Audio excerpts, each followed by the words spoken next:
Deus, paz do Senhor Jesus. Por favor, vamos meditar num texto da palavra de Deus que está no livro do Êxodo, capítulo de número 20. Leremos alguns versículos, eu vou numerando e os irmãos irão acompanhando.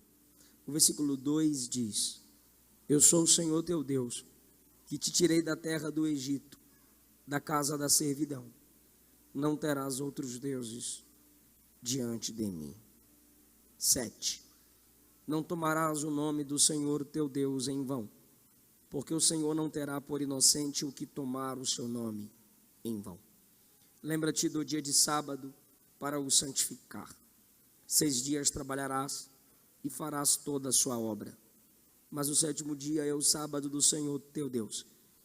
Não farás nenhum trabalho, nem tu, nem o teu filho, nem a tua filha, nem o teu servo, nem a tua serva, nem o teu animal, nem o forasteiro das tuas portas para dentro. Porque em 6 dias fez o Senhor os céus e a terra, o mar e tudo que neles há, e ao 7º dia descansou. Por isso o Senhor abençoou o dia de sábado e o santificou.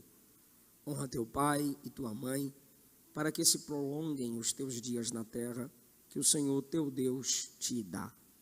Não matarás, não adulterarás, não furtarás, não dirás falso testemunho contra o teu próximo. Não cobiçarás a casa do teu próximo, não cobiçarás a mulher do teu próximo, nem o seu servo, nem a sua serva, nem o seu boi, nem o seu jumento, nem coisa alguma que pertença ao teu próximo. Todo o povo presenciou os trovões e os relâmpagos e o clangor da trombeta e o monte fumegante, e o povo observando se estremeceu e ficou de longe.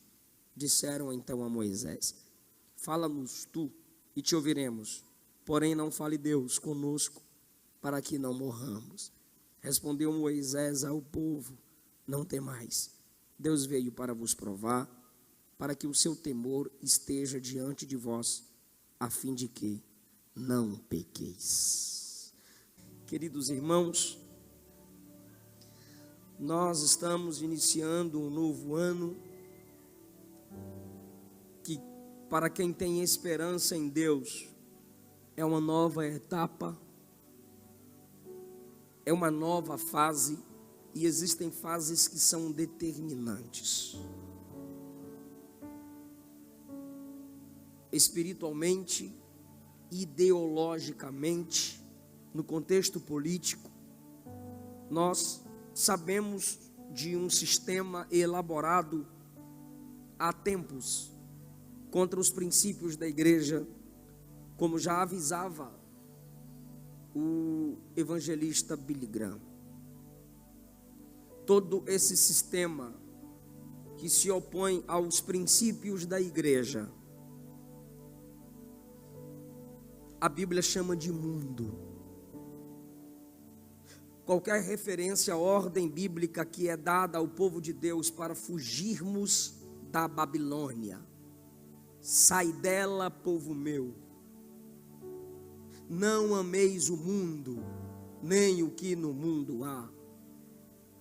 Vós não sois deste mundo. Essas expressões não se referem ao cosmos, mas há um sistema mundano que se opõe a um sistema bíblico, porque a Bíblia ela é sistematizada em suas principais doutrinas: criação, queda, redenção, glorificação. Toda a Bíblia está fundamentada ou está construída sobre esses 4 fundamentos: criação, queda, redenção e glorificação. O Êxodo 20, há muitas lições, eu quero dividi-la em 3, que para mim são as principais, e em cada palavra que nós entendemos como mandamento no capítulo 20, revela Deus e revela o nosso coração. Lembra, não se esqueça, por favor, do segundo fundamento sobre a qual toda a Bíblia está construída, a queda. Todos nós somos caídos. Então, cada vez que recebemos, lemos, ouvimos um mandamento do Êxodo 20, Deus está dizendo: você é isso. Você é capaz de fazer isso. Você já nasceu com essa natureza em você. Mas se Ele está dizendo não faça, é porque Ele é diferente disso. Ele está acima disso. Ele transcende essa nossa capacidade humana de fazer essas malignidades escritas aqui.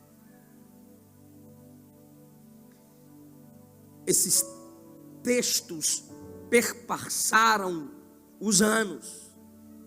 Alguém comentou que esses mandamentos formam um acontecimento único em toda a história da humanidade. E a função desses mandamentos serem escritos em pedras, conforme foi no capítulo 33 e 34, era para que essas palavras fossem sempre presentes. Em qualquer momento que as tábuas fossem lidas, o povo que não esteve diante do Sinai estava vendo e ouvindo Deus nas palavras, falando com eles naquele momento da leitura. Assim como cada vez que a Bíblia é aberta e você diz: Deus está falando, a palavra de Deus está sendo lida. Assim como tem um livro para o registro, e só o Gênesis tem quase 4.000 anos, o Novo Testamento 2.000 anos, e você diz: Deus está falando agora comigo. Assim era com os mandamentos escritos em tábuas de pedra. Onde eles chegassem, as pessoas entenderiam: Deus está falando agora. Esse é o simbolismo por trás da escrita na pedra. A madeira murcha, o papel se rasga. Então, num tempo primitivo, para se ter algo registrado por muito tempo, a segurança era na rocha. Então, essas palavras escritas em pedras faziam com que o povo entendesse, mesmo após do momento em que foram faladas, que Deus estava falando com eles no momento presente em que a pedra estava sendo lida. Qual é a primeira palavra de Deus aqui? Está no versículo 2: eu sou o Senhor teu Deus. Versículo 3: não terás outros deuses diante de mim. Então Deus se apresenta como o único Deus, e depois Ele exige o culto só para Ele. É ilógico cultuar a deuses que não são. E é para ser comum cultuar ao único Deus, porque só Ele é Deus. Esse é o normal. Esse é o comum. Se só Ele é Deus, o culto pertence a Ele. Então, em primeiro lugar, os mandamentos apresentam Deus. Como é toda a Bíblia. A Bíblia é uma apresentação de um Deus perfeito. Então, os mandamentos não começam com proibições, começam com revelações. Versículo 2: eu sou o Senhor teu Deus. O Deus que está falando, está se revelando como o Deus único que fala. Porque no Egito haviam vários deuses, mas agora, libertos do Egito, o Deus que fala se auto-apresenta. Versículo 1 diz: falou Deus. E no versículo 2: eu sou o teu Deus. Ele fala. Esse Deus é diferente, ele fala. Eu sou. Por que ele sempre usa essa expressão? Eu sou. Ele está dizendo: eu sou início e fim. Eu sou o alfa e o ômega da história humana. Eu não recebi a vida de ninguém e não a transferirei para ninguém. Eu não recebi a divindade de ninguém e não tem ninguém para quem eu passe a divindade. Eu sou. O eu sou é o Deus que sempre é. Aí ele continua se apresentando: eu sou o Senhor. Nós acostumamos em dizer, né? Eu amo o Senhor é bom, Ele é meu Senhor. E a gente gosta de cantar chamando-o de Senhor. Mas você já parou para pensar mais um pouquinho, que 10 segundos, sobre a palavra Senhor? Dono. Aquele que manda. Aquele que controla. Então nunca diga que Jesus é o seu Salvador se você não o tem como seu Senhor. Ele não é o Salvador de quem Ele não manda. Ele não é o Redentor de quem Ele não controla. Se Ele não é Senhor, você é seu próprio Deus. Logo você não foi liberto, porque ser liberto por Jesus é mudar de dono. Quem dizia para eles, eu sou o seu Senhor, era Faraó. Mas agora que são libertos, agora deixa a vida me levar. Não, eu sou o teu Senhor, quem manda agora sou eu. Então ele tira o fardo do mundo, do pecado e do diabo. Mas tem o fardo dele, é leve, é suave, mas é fardo. Ele continua Senhor. Então nunca se esqueça do que eu vou lhe dizer. Você é liberto das trevas, do mundo, do pecado, não de Deus. Ele é Senhor. É por isso que quando tu peca, Ele te perturba. Confessa, confessa, confessa, confessa, confessa, confessa, confessa, volta, volta, volta, volta, volta, volta, volta. É Ele que manda. Tu vai entrar na caverna e diz, só sobrou eu. Eu estou aqui com você, Elias, na caverna. Você vai entrar no navio e quando estiver no bucho do peixe, tu vai entender que até no ventre do peixe, Ele está te ouvindo orar. Porque Ele manda em você. Ele se apossou de você. Eu sou o Senhor, teu Deus. Tem mais de 2 milhões de pessoas no pé do Sinai. E quando Moisés vai entregar essas palavras, ele tem que dizer, o Senhor diz, eu sou teu Deus. Espera aí, seria mais fácil dizer, eu sou o vosso Deus. Seria mais fácil dizermos, Ele é o nosso Salvador. Mas esse Deus que se auto-revela, Ele se identifica como o Deus que te dá uma experiência pessoal e individual. Ele não diz simplesmente, eu sou o Senhor, vosso Deus. Ele diz, eu sou teu Deus. Ou seja, cada um daqueles que ouviam essas palavras estavam sendo convocados a obedecerem esse Deus. O que eu quero que você entenda é, Jesus não está simplesmente dos céus vendo a igreja sede Vila Nova. Não, Ele está vendo e vendo o culto de cada um de nós. Ele está sondando o coração de cada um de nós aqui hoje. Isso é uma experiência pessoal. Como Jó disse, meu Redentor vive. Como Daniel disse no capítulo 6 do livro que leva seu nome, o meu Deus enviou o seu anjo e fechou a boca dos leões. Como Paulo disse aos Filipenses no capítulo 4, o meu Deus, segundo suas riquezas, suprirá as nossas necessidades. Eu sou o teu Deus. Porque Deus considera cada um deles valioso ao ponto de dizer, eu não sou Deus só de Moisés, Arão e Miriam e Josué. Eu sou o Deus de cada um de vocês que eu libertei da terra do Egito. Primeiro, os mandamentos revelam um Deus. Quer conhecer Deus? Quero, pastor. Vá ler Bíblia. A palavra de Deus revela Deus. Ah, pastor, sou cego. Tem a Bíblia em áudio na voz do Cid Moreira. Aí você põe lá no YouTube e escuta a palavra. Eu estou falando isso aqui porque eu preguei uns 4 anos atrás, pastor, perto de Anápolis, não sei o nome da cidade. Aí claro, faltou preparo da minha parte para pensar por esse lado também. Eu pregando sobre a importância de ler as Escrituras e estudar as Escrituras. E eu falava, e sempre eu falava, leia a Bíblia, irmão, leia a Bíblia, medita nas Escrituras e tal. Aí um senhor me chamou no final da pregação e disse, não gostei de sua pregação, não. Falei, o que foi que eu fiz? Me apresente alguma coisa para eu melhorar. Ele, você fica mandando a gente ler Bíblia e o cego. Falei, é verdade. E quem não sabe ler? Falei, é verdade, o senhor está certo. Então o pregador, irmão, tem que pregar pensando em tudo. Claro que ele nunca vai conseguir. Aí tu escuta eu, depois tu escuta outro e a gente vai se completando. Quer conhecer Deus? Escute as palavras dele. Escute as palavras dele, medite nas palavras dele, porque pelo que eu falo você me conhece. Hoje eu falei uma coisa, aí a Luana fez assim, te conheço. Ou seja, pelas nossas palavras nós vamos estabelecendo comunhão, conhecimento. Assim é com Deus. Quer conhecer Deus? Medite na palavra de Deus. Segundo lugar, os mandamentos revelam a proteção de Deus. Primeiro, Deus protege o culto. Quando ele se revela nos versículos 1 e 2, ele diz no versículo 3, não terás outros deuses diante de mim. Deuses são adorados, ele é o único Deus. Aí ele fala, não terás outros deuses diante de mim. O que ele está dizendo é, eu estou protegendo o verdadeiro culto.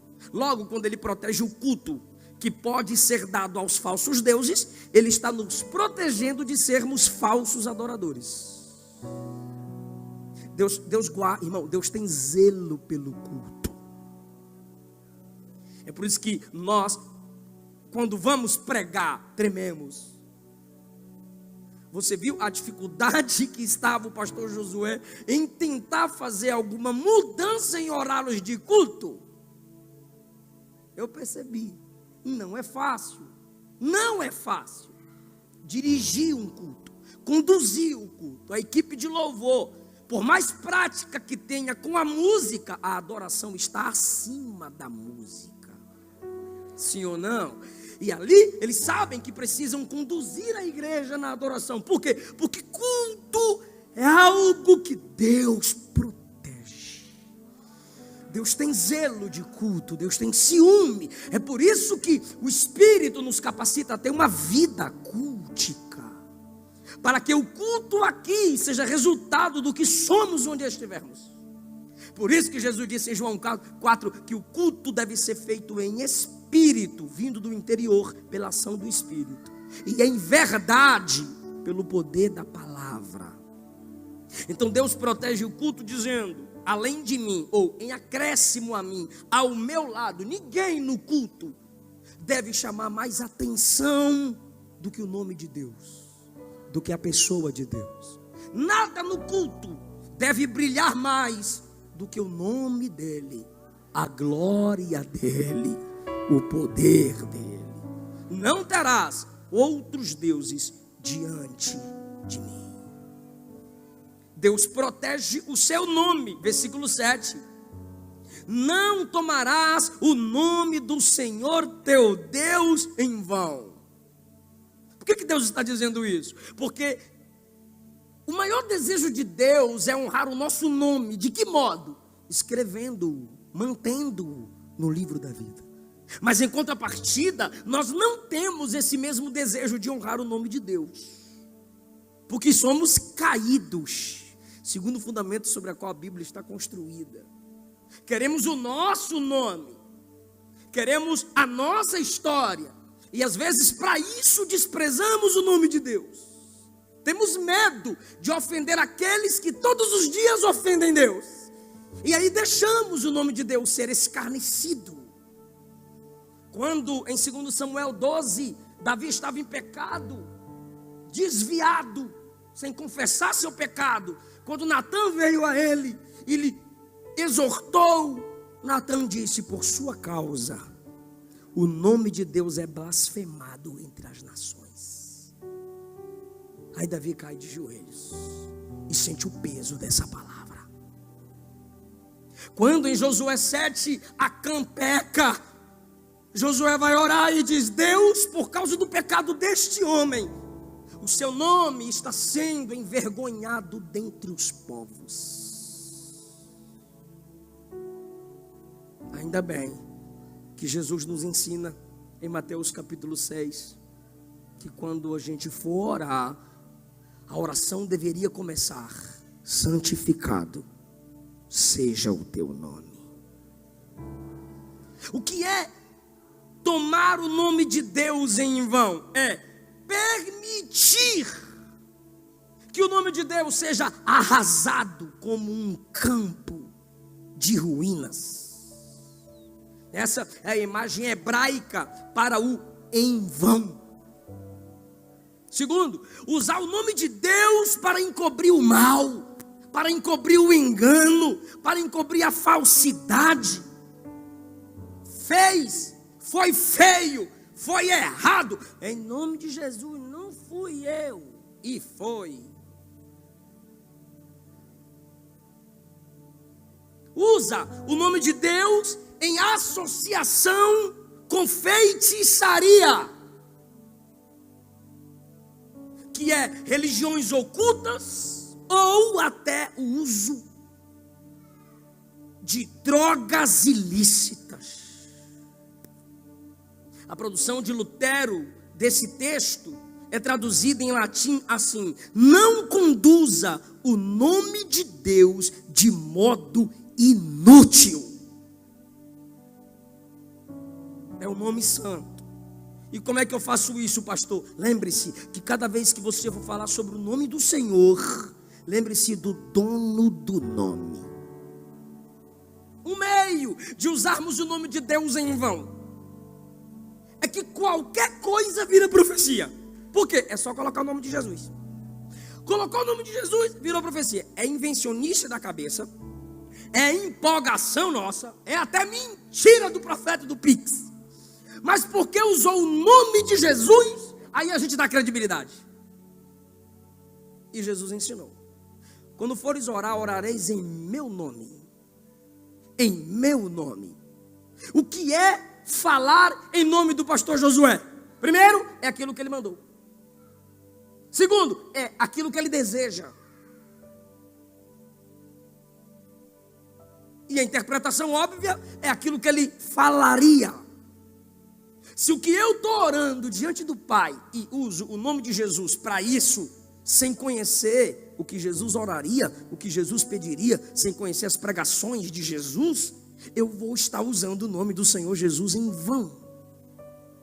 É como se você estivesse pedindo algo lá na tesouraria, sem que o pastor Josué permitisse. Eu estou aqui em nome do pastor Josué para pedir um checão de tanto.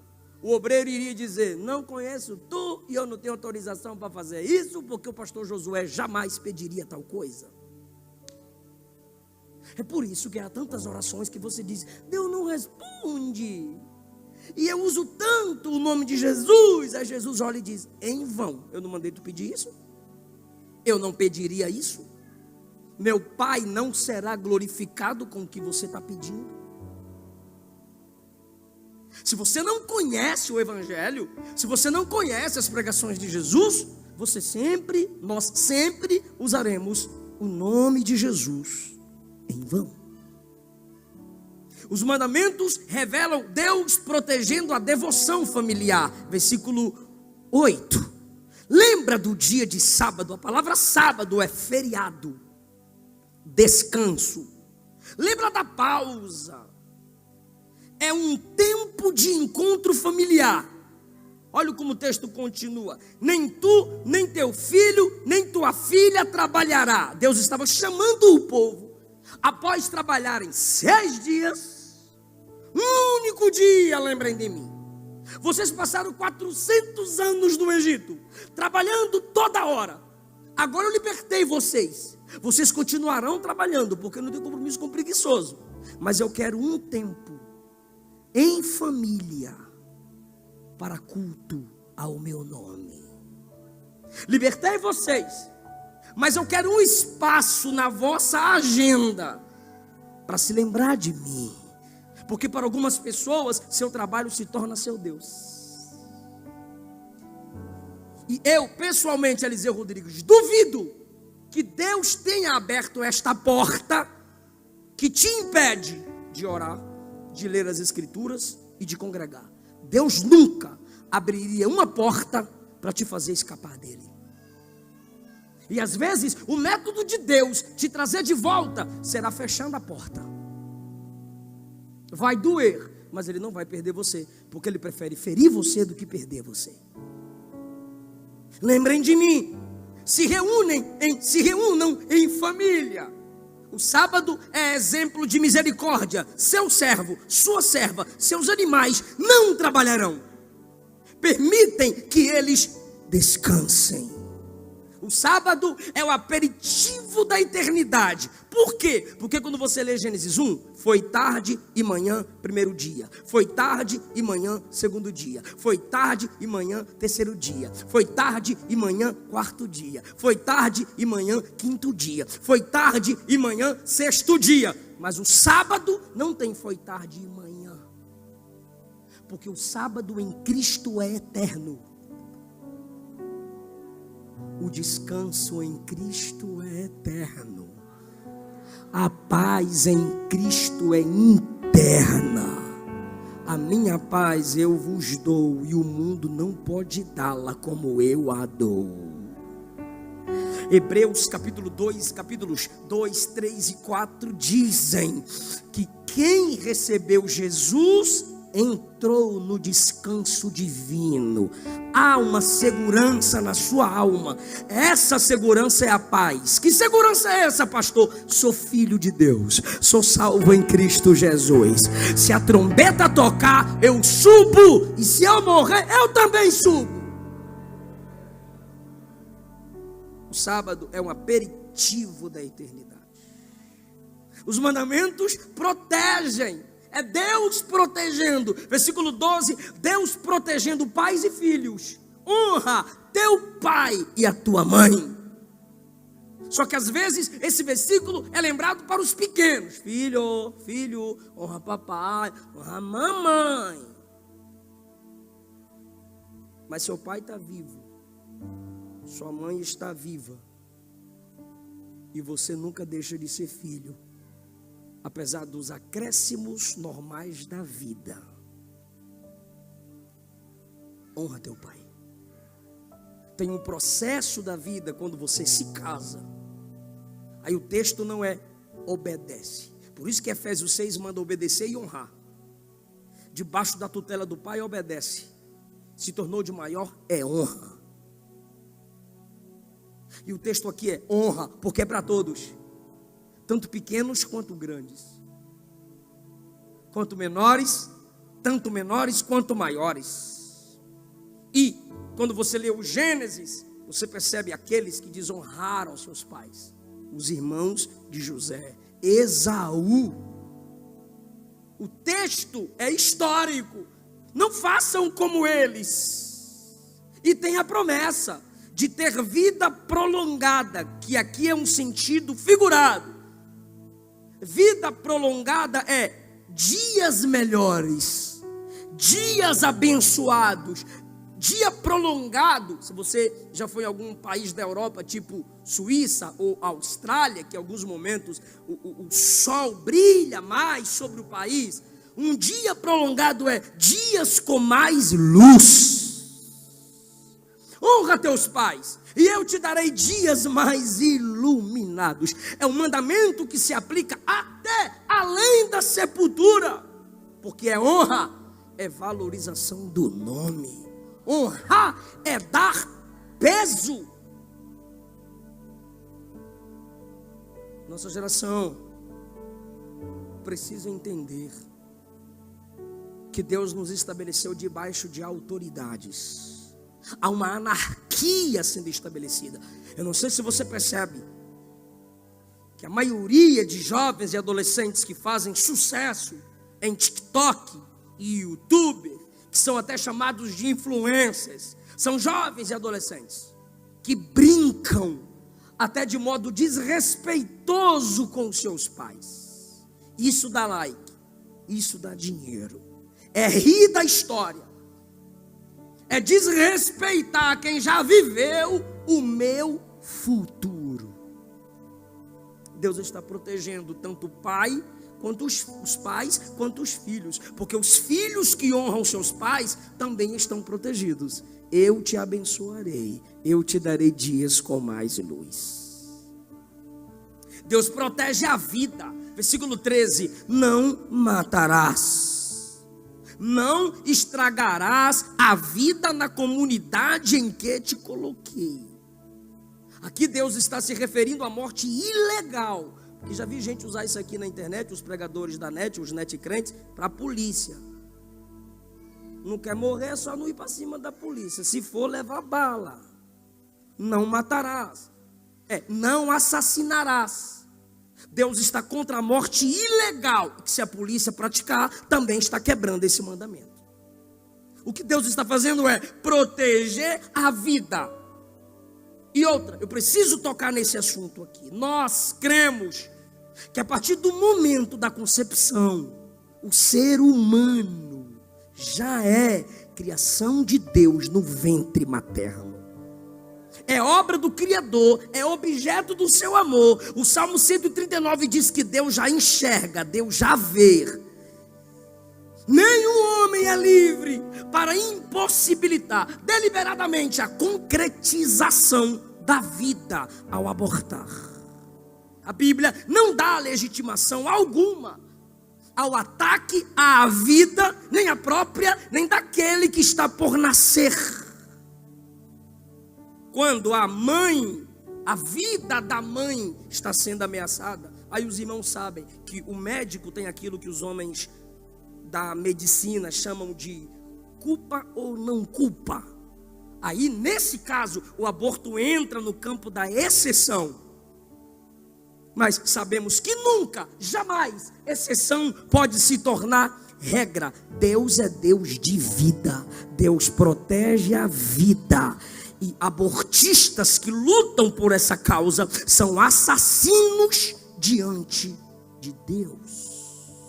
Pastor, e nós que estamos na graça, em sua interpretação do não matarás, o Novo Testamento, principalmente Jesus e João, dizem que odiar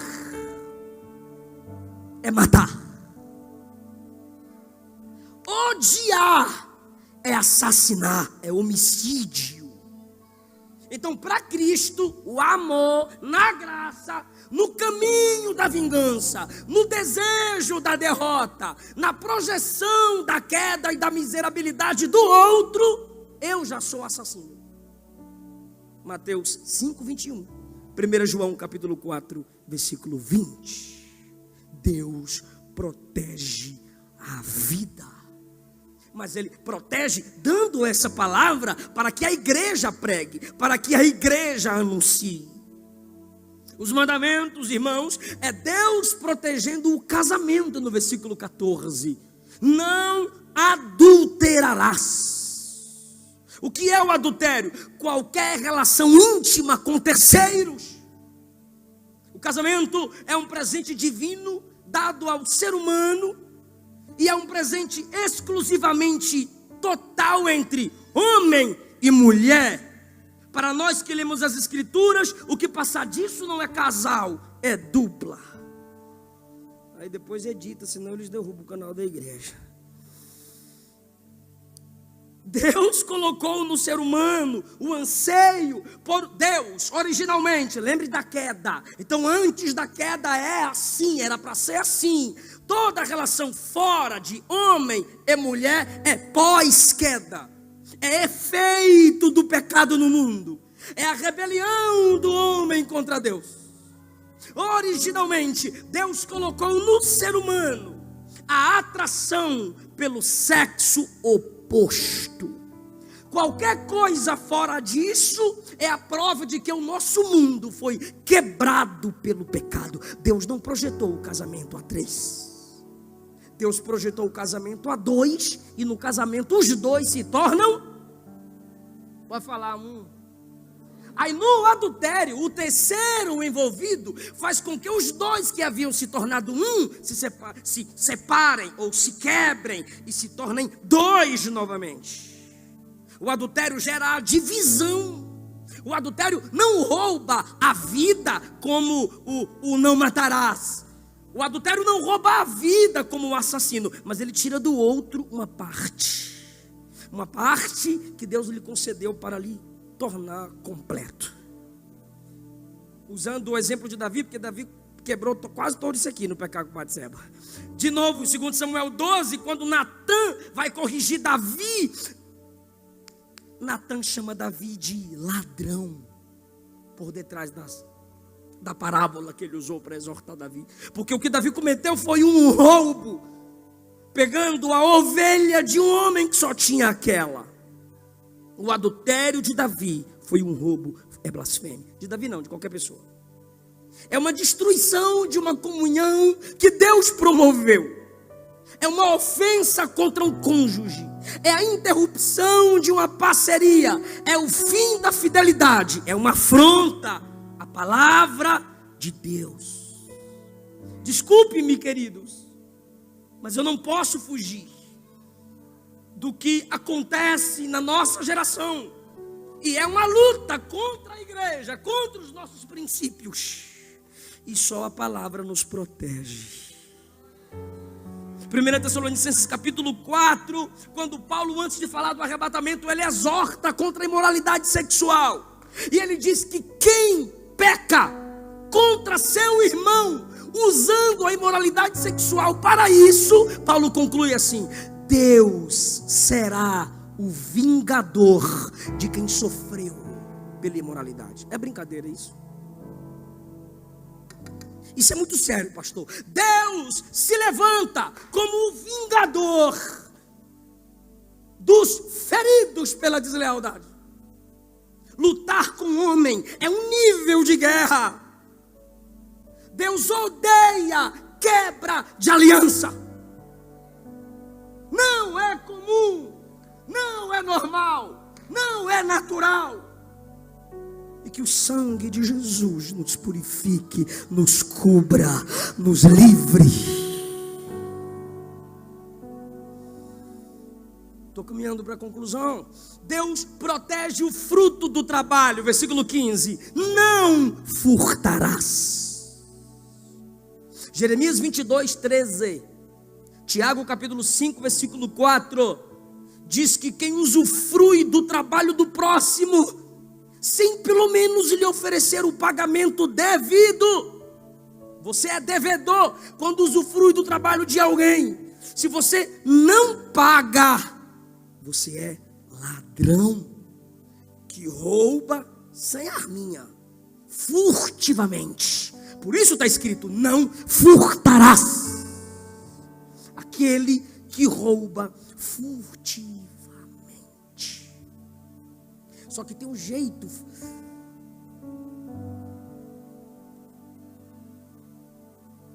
Quando eu estresso, eu tenho que acalmar para ver se eu falo de outro modo. Já tem muita polêmica em cima de mim.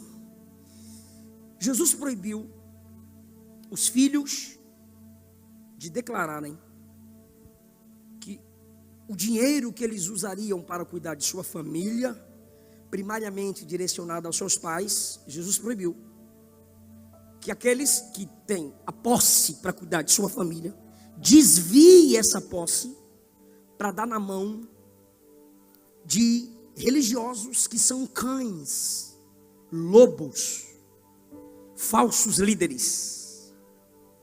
Marcos capítulo 7, versículo 11. E a desculpa por detrás dessa prática de tirar da família para ajudar a obra é ajudar a obra.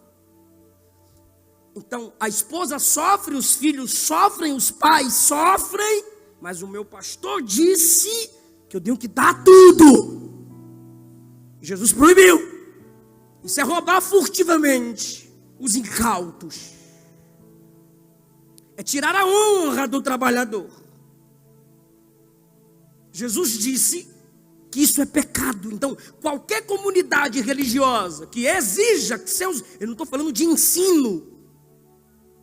Eu não estou falando da Bíblia aberta, o ensino do dízimo, oferta, a honra ao Senhor. Mas qualquer religião, comunidade religiosa que recolha os bens de seus membros, lhes restringindo de cuidar de sua família, tirando-lhe a sua subsistência, são violadores do mandamento não furtarás, são ladrões. E está na moda aí agora, parecem feiticeiros. Manda seu pix que eu estou jogando a carta. E tem crente lá comentando: fala comigo, Senhor, abra a Bíblia. Não, mas é que eu queria ouvir a voz de Deus. Eu queria ouvir a voz de Deus de modo audível. Leia a Bíblia em voz alta. Cresce, bebê. A maior profecia está aqui. O maior profeta está aqui. A palavra de Jesus. Pastor, mas não pode doar? Deve. Mas a gente tem que doar sem doer. Deus protege a honra, versículo 16. Não dirás falso testemunho contra o teu próximo. O que é um falso testemunho contra alguém? Mentira! Não minta contra o próximo, porque a maioria de nossas conversas se tratam de outras pessoas, sim ou não? Sim. Aí eu te pode falar sim ou não? É claro que é. Aí eu te pergunto, é verdade ou mentira? O quanto dessas conversas melhorarão a vida do próximo? Ou lhes diminuirão a honra? Esse mandamento vem de Deus para eu não mentir contra o próximo. Então, se eu minto contra alguém, eu estou pecando diretamente contra Deus. O que é mentir? Eu anotei aqui para ficar bem filosófico. É negar a verdade por motivos egoístas. É subordinar a verdade ao meu próprio interesse. Mentir é trair. Mentir é contribuir para a destruição do outro. Mentir é tagarelar irrefletidamente. É quebrar o 9º mandamento. É ser inimigo de Jesus, porque Ele é a verdade. A Bíblia diz que o diabo é pai da mentira. Me ajuda, ele é pai da? Então a mentira tem um pai. Só que a Bíblia não diz que Jesus é pai da verdade. Ele é a verdade. Por quê? Porque verdade é a essência. Ele é. A mentira não é a essência, tem que ser inventada. Então se teve que criar, se teve que ter alguma invencionice, há um pai por trás. E se é contra alguém, é o diabo que financia a palavra que sai de sua boca. Efésios 4:25 diz: deixai a mentira e falai a verdade, cada um com o seu próximo. Provérbios 14:25: a testemunha verdadeira salva vidas. Último lugar, Deus protege o coração. Versículo 17: não cobiçarás. Me ajude e diga: não cobiçarás. O que é cobiça, pastor? Inveja. Pastor, o que é uma pessoa cobiçosa? Na maioria das vezes é a pessoa invejosa. A Bíblia não está mandando matar o seu desejo, todo tipo de desejo. Ela está mandando você submeter o seu desejo à palavra, submeter seus desejos às escrituras. O que é a inveja? Atitude interior que destrói até uma comunidade. E o que faz nascer a inveja no coração de muita gente? Lembra que eu disse na introdução da nossa crise política e ideológica? Dentro dessa nossa crise política tem uma ideologia de que todos são iguais desde o nascimento. E são dignos e merecedores e têm os mesmos dons, valores pessoais e oportunidades. Que ideologia é essa? A ideologia da igualdade. Essa ideologia da igualdade é a raiz das invejas. Por quê? Porque se a ideologia diz que todo mundo é igual, por que eu não tenho o que ele tem? Por que eu não tenho o que ela tem? E aí, irmão, começam as perguntas, começam as comparações. Nós nos comparamos com os outros, ao invés de nos compararmos conosco e perguntarmos: eu estou no mesmo nível de antes? Eu estou melhor do que antes? Porque amanhã eu quero estar melhor do que hoje.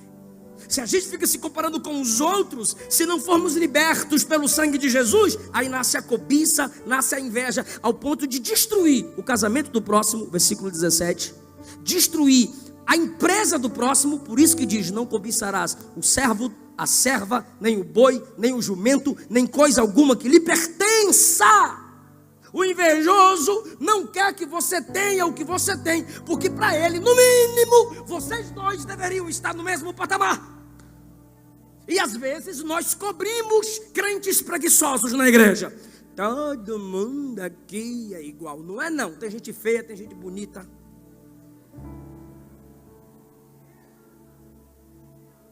Tem gente que fede, tem gente que cheira. Não toma banho.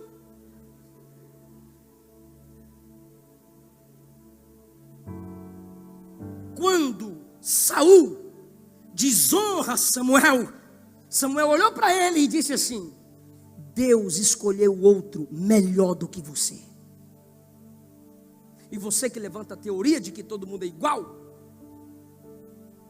esquerdista. Deus sempre tem os primeiros, sempre tem quem ora mais, quem trabalha mais, quem estuda mais. Dai-nos do vosso azeite, porque nossas lâmpadas se apagam. Nananina não. Vão em quem vende e comprai, para não faltar para nós. Tchau, vazei. Respeite o trabalho do outro. Respeite a história do outro. Então decida não invejar. Decida não cobiçar. O melhor é você se submeter à história dele. Cola nela.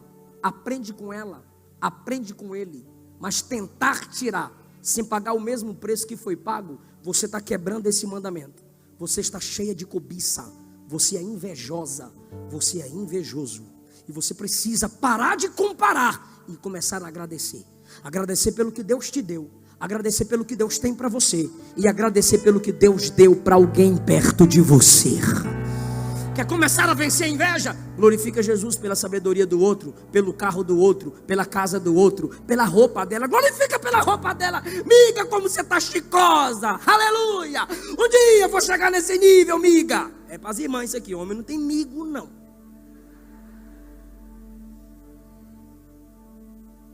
Pare de comparar e comece a agradecer. Ou confessa: Senhor, eu estou com inveja. Por quê? Porque eu não estou feliz com a vitória dele. Eu não estou feliz com a vitória dela, me perdoe. Provérbios 28:13. O que encobre suas transgressões nunca prosperará, mas aquele que confessa e deixa, alcançará misericórdia. Último lugar, diga glória. Pesada essa mensagem, é pesada essa mensagem, eu sei que é pesada. Bora começar o ano assim, eu acho que é por isso que já me colocaram o primeiro pregador do Projetando. Bora começar assim. Último lugar, você canta aquela: então liberta-me de mim. Pode vir. Que agora a gente vai respirar, né, irmão? Escute o que eu vou lhe dizer. Lembra da queda? Que é o segundo fundamento sobre o qual a Bíblia está construída. Agora você vai lembrar do terceiro, diga redenção. E vai lembrar do quarto, diga glorificação. Sabe por quê, irmão? Eu disse no início, eu vou repetir para a gente concluir. Quando Deus diz não terás outros deuses, é porque todos nós aqui somos capazes de levantar substitutos para Deus. Não é abandonar Deus, mas é ter outras coisas que me alimentem. Diante de Deus até. Eu sou crente, mas eu consigo maratonar na Netflix em 15 dias, em uma semana, em 3 dias. Mas eu não consigo nesses mesmos dias ler um capítulo da Bíblia. Nós temos a facilidade de levantarmos deuses que disputam com Deus. Não tomarás o nome do Senhor em vão. Aí, irmão, você chega quando eu leio o versículo 3, você diz assim: isso eu não pratico. Aí eu chego no 7. Não tomarás o nome do Senhor em vão. Aí você diz: o negócio aí pegou para mim. Aí um outro grupo se alegra quando a gente lê o versículo 8 sem explicar pelo todo da Bíblia. Lembra do dia de sábado? Aí os nossos irmãos adventistas dizem: tá vendo? É nós. Porque cada um de nós temos nossas fraquezas e pontos fortes. Aí você chega no honra teu pai e tua mãe. Aí você diz assim: opa, eu cuido dos meus pais. Aí tem outros que dizem: rapaz, estou em pecado, tem um tempinho que eu não vejo minha velha nem meu velho. Não matarás, na interpretação do Novo Testamento. Não odiarás. Você diz: pastor, eu estou no ódio de uma pessoa, eu quase quebro ela hoje. Eu estou aqui, estou desviado, me perdoe, Senhor. Não adulterarás. Aquele que fracassou, não vigiou, caiu, se sente acusado, lascou para mim. Não furtarás. Aquele que deu uma enganada, uma mentida, para ver se o salário aumenta, para ver se ganha um dinheirinho por fora. Diz, meu Deus, estou desviado. Não mentirás contra o próximo. O outro diz, Jesus, eu estou na sarjeta. Não cobiçarás os bens do seu próximo. Então, cada palavra dessa vai atingindo a gente aos poucos. Então, eu me orgulho de um e me fracasso no outro. Me fraquejo no outro. Aí a gente vai dizendo assim, peraí, em que eu sou bom? Em nada. Pastor, se eu não consigo fazer nada disso, para que tu pregou isso? Eu só preguei tudo isso aqui por causa do versículo 2. Eu sou o Senhor teu Deus, que te tirei da terra do Egito.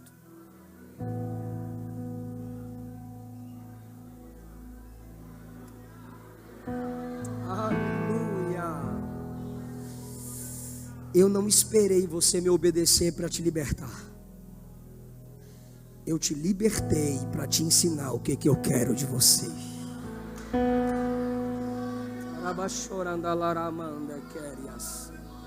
Ele não diz faça isso e eu vou fazer por você. Não, ele diz eu já fiz por você.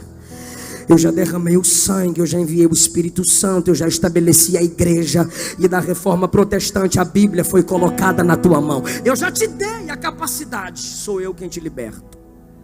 Sou eu quem te ajuda a não ser idólatra. Sou eu quem te ajuda a tirar um tempo para mim. Sou eu quem te ajuda a honrar seus pais. Sou eu quem te ajuda a não roubar. Sou eu quem te ajuda a não mentir. Sou eu quem te ajuda a não adulterar. Sou eu quem te ajuda a não cobiçar. Por causa da redenção. Você não consegue, mas eu vou te dar força.